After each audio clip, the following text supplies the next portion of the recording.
Did anybody see me? I was sure I was gonna get caught coming around that corner. I've been checking the files in all these rooms and I can't find the code. I can't find the clues I need. This is so frustrating, but frustratingly good. I like the initiative.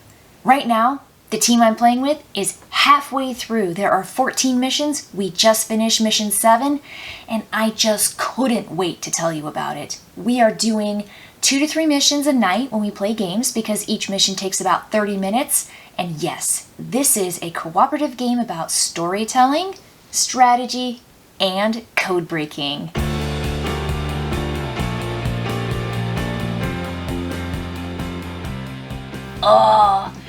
So, the cool thing about this game is that everybody can do something really cool on their turn because they have a special player ability. Now, those are of the 4 characters listed at the bottom of their card. You can do your special ability however many times you want.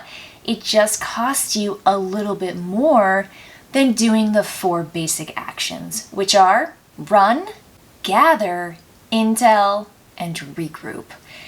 Now, the really cool thing about this game too is that all the cards are color-coded and they run from 1 to 12. And when you want to play an action, you just have to play a card that is higher than the previously placed card in that particular actions column. So if I want to run, which takes me anywhere from 1, 2, or 3 spaces from where I am on the map, I have to play a higher card than what the previously placed card is. So if it's a 2, I can place anything above a 2. That's cool. So you're always trying to strategize what you're doing on your turn based on what everybody else in the game is doing. Because yes, you're cooperative. This is playing together. And you are trying to accomplish a mission, which generally is a code, in this super cool Vanna White Wheel of Fortune style flip board. And it's just so exciting. So when your round is set up, you find out where all these files are in the room. And you just see where there might be locked doors, or you might have blocked areas, you might have antagonists that show up and villains that can do really cool things and like thwart your plans. But you are going to run, which means go to a room. You are going to gather, which is open up files and get clues and information. But you might also find some dangerous traps. And the security cameras are the worst. And the other thing you could do is intel. And intel lets you get a sneak peek at files that are in any room on the board, which means any space you want to look at, you get to intel up to 2 files in that space. You can go all the way across from where you are. It doesn't matter. Now, once these action columns have been kind of maxed on their ascending order placement, you can regroup. And again, you want to play low because you can only regroup with a higher card the next time you want to regroup. And that just says you get your cards back from a particular row and put them in the discard pile. Now, this game is timed. There are these little watches that you have to shuffle into the deck once you've gone through it 1 time. And that is your timer. And let me tell you, it is a close timer every time. It is intense. I would say almost all the games we've played, of the 7, I would say 5 of them were razor thin between winning and losing, and we rallied. So far, we have won all 7 of our first games in the initiative, and it's been exciting. It's fun. We strategize with each other. What should we do? How should we do it? Obviously, you can't show your hand, and we're not telling information that's too specific because that ruins the whole fun. So you can't really share what's in your hand, but you can say things like, I really would like to intel next turn. Now the other player can do whatever they want. Or you might say, I'm going to do a special action and then pass on my second action. So you can do up to 2 actions on your turn.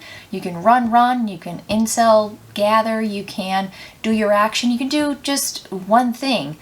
And then you just play in turn order until you figure out the puzzle. Now the cool thing about that is once you get clues that match the symbols on your puzzle card, you flip them over and you can start to figure out what's going on in the puzzle. And I can't stress enough, because I don't want to give you details, the puzzles are so different. They're just so vastly unique and interesting and shocking. I have been surprised every time, and it makes me feel like every time we play a game, which is 30 minutes, once you learn the base game, the game works the same every time and you know kind of what you're doing. Something new is added, so it's not totally just static the whole time. But every puzzle feels like a locked room puzzle. I promise you. So you've got 14 of these, and I feel like this game box, while we're going to eat it up and play it, that gives us 14 games at a half an hour each, 7 hours of puzzling, code-breaking fun. Oh my gosh, this game is really cool, and I just really like playing it and working together and figuring something out. And every time we've played, all of us have come up with the neatest suggestions and ideas, and we're like, oh, remember that, and remember this, and we have sticky notes all over the place because you have to take notes and you have to like work through things and you have to do anagrams and just the coolest, craziest, funnest things. And I don't know, like I just couldn't wait to share this with you. So when I finish, I'll let you know how the whole thing went. But right now, it's just the coolest thing that I've played this week and last week and the week before that. So if you can get your hands on the initiative, the redacted version, which is every version, you absolutely should. It's exciting, it's brain busting, and it's just loads of fun. Oh.